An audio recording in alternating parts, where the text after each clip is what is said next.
Hello guys and welcome back to my channel. इससे पहले के पार्ट में हम लोगों ने देखा था कि चांगसे सरन और मैडम लान ने एक दूसरे को हक कर रखा था।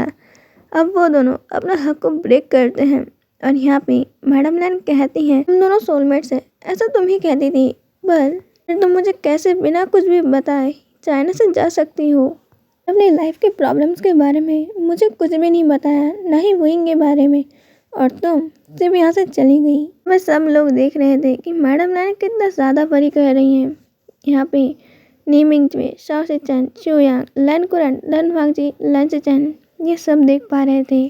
चांगसे सरन अब सॉरी बोलती हैं और बिल्कुल आंखों में आंसू भर के बहुत क्यूट सा बेबी जैसा मासूम सा चेहरा बना लेती हैं, जिसे देख के अब मैडम लान हंसने लगती हैं और वो कहती हैं कि तुम जानती हो कि मुझे कैसे मनाना है, आखिर कोई तुमसे गुस्सा कैसे रहे, गुस्सा रहना तो बहुत मुश्किल है। और ये कह के वो दोनों हंसने लगती हैं। वे लैन कुरन बोलते हैं, लगता है चांगसे सरन तुम अपने सोलमेट को मिलके अपने इस फ्रेंड को तो भूल ही गई हो। चांगसे सरन तब स्माइल करके कहने लगती, कुरन तुम बिल्कुल भी नहीं बदले हो, पहले जैसे थे अब भी तुम बिल्कुल वैसे के वैसे ही हो। मुझे तो पहले से पता था जहाँ पे मेरी फ्रेंड लैनी होगी वहीं पर तुम भी होगे, क्योंकि उसके बिना तो तुम एक पल सांस भी नहीं ले सकते हो। और चांगसे सरन की सीधी ये बात सुनकर यहाँ पे लैनी और लैन को शर्माने लग जाते हैं। उन्हें पेरेंट्स के ब्लशी फेस देख गए। यहाँ पे लैन चेचन और लैन कुरन शॉक्ड में थे। चांगसे सरन का ध्यान यहाँ पे लैन कुरन के साथ खड़े हुए उनके पीछे तो हैंडसम अल्फाज पे जाता है। एंड वो लैनी की तरफ देखते हुए कहती हैं, क्या ये तुम्हारे बच्चे हैं? तभी मैडम लैन चेचन और लैन वांगजी को अपने पास बुला के उन्हें चांगसे सरन से इंट्रोड्यूस करवाने लगती हैं। ये मेरा बड़ा बेटा लैन शिचेन है और ये एक अल्फ़ा है, और ये मेरा छोटा बेटा लैन वांगजी और ये भी एक अल्फ़ा है। यहाँ पर लैन शिचेन और लैन वांगजी चांगसे सरन को ग्रीट करते हैं और उसके बाद नी मिंगजुए और शिचेन और शुयांग से वो लोग मिलते हैं। तभी चांगसे सरन नी मिंगजुए को अपने पास बुलाती हैं और लैनी से कहती हैं, तुमने इसे पहचाना? मैडम लैन कंफ्यूज एक्सप्रेशन से यहाँ पे एक बार नी मिंगजुए को देखी और दूसरी बार चांगसे सरन को। उनके फेस से साफ समझ में आ रहा था कि उन्होंने बिल्कुल भी नहीं पहचाना है।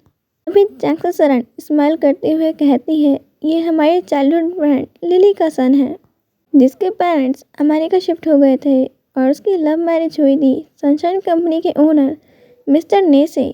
ये उनका बड़ा बेटा है नी मिंगजुए, एक अल्पा है, और उनका एक और सन है नेहोसैन, वो एक ओमेगा है। मैडम लैन और भी ज़्यादा इमोशनल हो जाती हैं और नी मिंगजुए को हक कर लेती हैं। चांगसे सरन नी मिंगजुए से कहती हैं, मिंगजुए ये तुम्हारी मदर की चाइल्डहुड फ्रेंड है, तुम्हारी मदर ने एक बार कहा था ना कि उनकी मेरे अलावा एक और बेस्ट फ्रेंड है, ये वही हैं। सुनने के बाद नी मिंगजुए भी उन्हें हक कर लेता है। यहाँ पे अब चांगसे सरन अपने पास खड़े हुए शाओ शिचेन की तरफ इशारा करते हुए कहती हैं, ये मेरा बड़ा बेटा है और ये उसका पार्टनर और मेरा सन इन लॉ शुयांग है, और ये शू फैशन एजेंसी का ओनर है। अभी मैडम लैन शाओ शिचेन और शुयांग को भी हक कर लेती हैं। तब मैडम लैन चांगसे सरन की तरफ देखते हुए कहती है, सरन क्या तुमने दूसरी मैरिज की है? क्योंकि जहाँ तक मुझे पता है तुम्हारे शान को बर्थ देने के बाद नेक्स्ट प्रेगनेंसी के अंदर थोड़ी कॉम्प्लिकेशन थी, जैसा कि तुमने मुझे बताया था। तभी यहाँ पे शाओ शिचेन मैडम लैन के इस क्वेश्चन का आंसर देते हुए कहते हैं, नहीं आंट, मदर ने मुझे और यहाँ पे हमारे सिस्टर को यहाँ पे शान के बर्थडे पर जब वो ऑर्फन आई थी तब हमें वहाँ से अडॉप्ट किया था। मेरी बड़ी सिस्टर म्या म्या और वुइंग मिलने के बाद बहुत घुल मिल गए थे और हमारे लगाव को देख के मदर ने हम लोगों को अडॉप्ट कर लिया था। उन्होंने इस अल्फा वर्ल्ड में अकेले यहाँ पे मुझे, मेरी सिस्टर म्या म्या, शियान, नी मिंगजुए, गगा, नेहुसैन, वैनसिंग और वैनिंग हम सबको अकेले ख्याल रख के इतना बड़ा किया है और हमें एक अच्छी लाइफ भी दी है। उन्हें हमें अडॉप्ट करने में बहुत प्रॉब्लम भी आई, बट उन्होंने हार नहीं मानी और हम सभी को अडॉप्ट करा। हम सभी को बहुत ज़्यादा प्यार दिया कि कभी हम लोगों को महसूस ही नहीं हुआ कि हम लोग इनके ब्लड रिलेटिव है ही नहीं। कुछ कहते हुए शाओ शिचेन की आंखों में आंसू आ चुके थे। चांगसे सरन जल्दी से यहाँ पे शाओ शिचेन को हक कर लेती हैं और हक करते हुए वो कहती हैं, फिर कभी ये मत कहना तुम मेरे सन हो। मैंने तुम्हें बर्थ नहीं दिया और हमारा कोई खून का रिश्ता नहीं है, और हमारे दिल का रिश्ता उस खून के रिश्ते से बहुत ज़्यादा मजबूत है। समझ में आया बुद्धू लड़के? तुम्हें पता है ना, श्यान को ये बिल्कुल पसंद नहीं है तो ये बातें कहे कि तुम और श्यान ब्लड रिलेटेड सिबलिंग्स नहीं हो। अगर वो यहाँ पे होता ना तो तुम पे वो बहुत ज़्यादा गुस्सा हो जाता। शुयांग जल्दी से आगे आते हैं और शाशीचैन को कहते हैं, मॉम सही कह रही है। अगर उस टाइगर को पता चला ना कि तुम्हारे आंखों में आंसू थे तो वो मुझे जिंदा ही जमीन में दफना देगा। लगता है वो बड़े क्यूट बनी जैसा है, पर उसका गुस्सा में तो वो किसी डेंजरस टाइगर से भी कम नहीं है। प्लीज बेबी तुम ऐसा कुछ भी मत करो, तुम्हारा भाई मेरी चटनी बना दे। शुयांग की ये सारी बातें सुनकर सबके एक्सप्रेशन चेंज हो गए थे और सबके फेस पे अब बहुत प्यारी सी स्माइल आ चुकी थी। और मैडम लैन यहाँ पे हंसते हुए कहती हैं, चांगसा सरन क्या सच में वो हमारे छोटे से लिटिल बनी की बात हो रही है? वो बड़े होने के बाद इतना ज़्यादा खतरनाक हो गया है? वैसे वो है कहाँ, मुझे उससे मिलना है। चांगसा सरन कहती है, तुम्हें तो पता है यहाँ पे हम लोग हमारी चाइना के अंदर एक नई ब्रांच खोलना चाहते हैं और इसीलिए हम लोग यहाँ पे कुछ टाइम तक चाइना में ही रुकने वाले हैं। इसीलिए वो भी यहाँ पर नहीं आया है, और वो यहाँ पर कंपनी के स्टेबल होने के बाद ओपनिंग तक तो ज़रूर ही आ जाएगा। शाशीचैन विंग की कंपनी के एक शेयर होल्डर हैं और डायरेक्टर भी हैं, एंड वो ही यहाँ पे कंपनी को स्टेबल करने के सारी प्रोसीजर देखेगा। चांगसा सरन वैसे तुम रुकी कहाँ हुई हो? ये कहते हुए मैडम लैन अब सरन की तरफ देखने लगती हैं। चांगसा सरन कहती हैं कि हम लोग यहाँ कल आ गए थे और हम लोग यहाँ पे एक होटल में रखे हुए हैं अभी। यहाँ पर वैनचिंग, वार्निंग, विंग, शाशीचैन, शुयांग, नी मिंगजे, ने होसान, इन सभी लोगों ने स्कूल और कॉलेज साथ ही में किया है। और यहाँ पर वैनचिंग, वार्निंग, विंग और ने होसान अभी यहाँ आए नहीं है, और उनके साथ यहाँ पर मिस्टर और मिसेस शू भी आने वाले हैं, पर अभी सिर्फ मैं और मेरे तीनों सन आए हुए हैं। हम लोग जैसे कि चाइना में बहुत टाइम तक रुकने वाले हैं, तो हम चाइना में एक बहुत बड़ा मेंशन देख रहे हैं, क्योंकि हमारी फैमिली बहुत बड़ी है और एक्चुअली श्यान को शांत इन्वायरमेंट पसंद है, और शुयांग के ग्रैंड पेरेंट्स भी ओल्ड हो चुके हैं। इस हिसाब से हम लोगों को यहाँ पर एक शांत और इन्वायरमेंट के अंदर एक मेंशन चाहिए, इसलिए हम लोग यहाँ पर ग्रीनरी और शांत इन्वायरमेंट वाला कोई मेंशन को सर्च कर रहे हैं। तभी मैडम लैन कहती हैं, चांगसा सरन तुम्हें पता तो है कि कुरन को भी शांत और नेचर के बीच में रहना कितना ज़्यादा पसंद है। हमारा मेंशन भी ऐसी ही एक लोकेशन पर है। लेंस का एक और मेंशन है जो लैन मेंशन के करीब में ही है, और वो दोनों बिल्कुल सेम ही हैं। तुम वहाँ पर शिफ्ट हो सकती हो।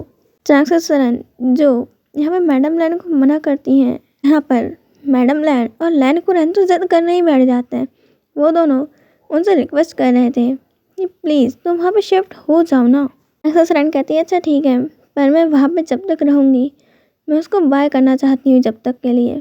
कुरन और मैडम लैन मना करने लगते हैं कि इस चीज़ की कोई ज़रूरत नहीं है। चांगसा सरन की जिद के आगे कोई जीत सकता है क्या? बाद में यहाँ पे उन लोगों को ही मानना पड़ता है, और मैडम लैन अब उन लोगों को अपने घर पे डिनर के लिए इनवाइट करते हुए कहती हैं कि तुम मेरे घर भी आ जाओगी, तुम मेंशन भी देख लोगी, और यहाँ पे तुम्हें लोकेशन भी समझ में आ जाएगी, कंफर्टेबल लोकेशन है या नहीं, जैसा कि तुम चाहती हो।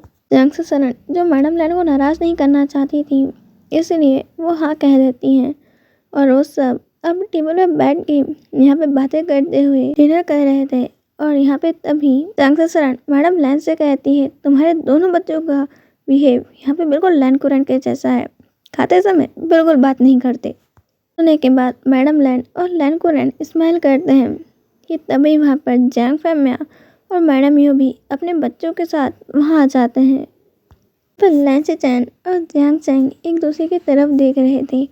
वो लोग ऐसे छुपते हुए एक दूसरे से नज़र मिला रहे थे कि गलती से कोई इन दोनों को देख न ले कि वो दोनों आंखों ही आंखों में पता नहीं कौन सी बातें कर रहे हैं। चांगसा सरन यहाँ पे जैंग फैमिया और मैडम यू से मिलती हैं, और जैंग फैमिया चांगसा सरन से अपने बच्चों को मिलाते हुए कहते हैं, यह मेरी बड़ी बेटी, इसका नाम है जियांग याली, और ये एक ओमेगा है, और यह मेरा छोटा बेटा जियांग चैंग, और ये भी एक ओमेगा है। ये बात चांगसा सरन भी यहाँ पे उन्हें अपने तीनों सन से मिलाते हुए कहती हैं कि यह मेरा बड़ा बेटा शाशीचैन, और ये उसका पार्टनर शोयांग और ये है नी मिंगजवे। अभी मैडम यू एक बहुत अजीब वे में कहती हैं कि चांगसे सरन तुमने किसी और अल्फा से मैरिज कर ली क्या? वे चांगसे को डिवोर्स देने के बाद तो वे चांगसे से बहुत प्यार करती थी, फिर तुमने उसे डिवोर्स क्यों दिया? तुम किसी को बताए बिना कहाँ चली गई थी और इतने सालों बाद चाइना में आई हो?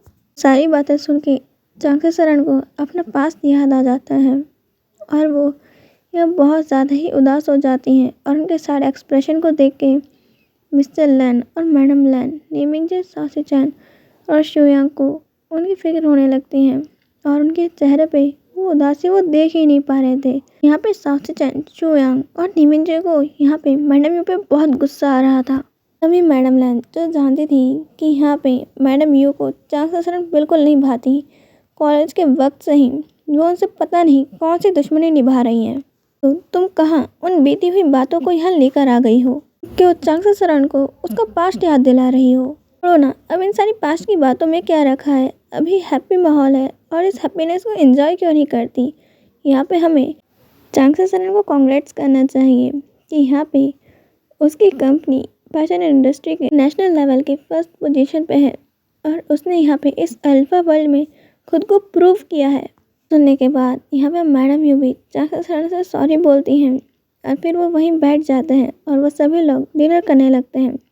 वहाँ पे वे चांगसे भी उनके पेरेंट्स के साथ यहाँ आए हुए थे और यहाँ अगर उन्हें पता चल रहा है विंग के बारे में और उनकी लाइफ, उनकी ज़िंदगी, उनकी वाइफ के बारे में कि वो लोग यहाँ पर अब उनके बिना भी कितने ज़्यादा खुश हैं, उन्हें फिर से अपने बेटे विंग की याद आने लगती है कि उन्होंने एक अल्फ़ा चाइल्ड के चक्कर में अपने उस मासूम से विंग को जो उनके प्यार की निशानी थी उसे और अपनी वाइफ जिससे वो इतना प्यार करते थे उन्हें अपने इस अल्फ़ा ईगो के चक्कर में खो दिया। चांगसे और उसके पेरेंट्स भी इस जान के शौक थे कि यहाँ पर विंग यहाँ पे वर्ल्ड का फर्स्ट बिलियनियर बिजनेसमैन ओमेगा है। ये जानकर सबको झटका लगा हुआ था कि वो उनका सन और उनका ग्रैंडसन है। चांगसे अपनी वाइफ की तरफ देखते हैं यानी कि चांगसे सरन और अपने मन में सोचते हैं कि आज इस अल्फा वर्ल्ड में उसे मेरी कोई ज़रूरत नहीं है, तो यहाँ पर आज इतनी स्ट्रांग बन के लौटी है कि वो मेरे बिना भी सब कुछ है, मैं यहाँ पे कुछ भी नहीं रहा और मेरी एक अल्फा की उसे कोई ज़रूरत नहीं है। चांगसे को रिग्रेट हो रहा था पर उनका अल्फा ईगो अभी भी कहीं नहीं गया था। उनके मन में यही था कि अगर चांगसे सरन आज भी उनसे सॉरी बोल देती हैं तो उन्हें वो अपना लेंगे, पर यहाँ पे चांगसे सरन ने कुछ गलत किया ही नहीं, सॉरी किस बात का? ये अल्फा ईगो ना उन्हें सॉरी बोलने देता है ना ही अपनी गलतियों का पछतावा ढंग से करने देता है। वो आज भी किसी 5 साल के बच्चे को देखकर विंग की यादों में खो सकते हैं, किसी की हैप्पी फैमिली देखकर अपनी फैमिली भी वैसी हो सकती थी ये सोच सकते हैं, पर उन्होंने अपनी वाइफ और बेबी को खो दिया। एक सेकंड मैरिज करी, वो भी हायर के कारण। मैरिज यहाँ पे किसी हायर के लिए तो नहीं की जाती है, वो की जाती है क्योंकि वो लोग प्यार करते हैं, वो लोग लाइफ टाइम तक साथ रहना चाहते हैं और यहाँ पे शादी किसी हायर की नीड या फिर सेक्सुअल डिज़ायर्स की नीड तो कभी भी नहीं होनी चाहिए। और वो होता है जो एक इंसान दिल से करता है, ना ही किसी की बॉडी से और ना ही किसी के फेस से या किसी को फेस और बॉडी को देखकर वो जज करके प्यार करते हैं ये प्यार सुंदर होगा या फिर नहीं। यहाँ पे क्या प्यार हायर के लिए किया जाता है और जो पर्सन हायर नहीं दे सकते या फिर हायर के रूप में वो यहाँ पे सिर्फ ओमेगा चाइल्ड दे सकते हैं तो प्यार ख़त्म हो जाता है। तो ये प्यार कैसा है? आज के लिए इतना ही, हम मिलेंगे नेक्स्ट पार्ट में। बाय।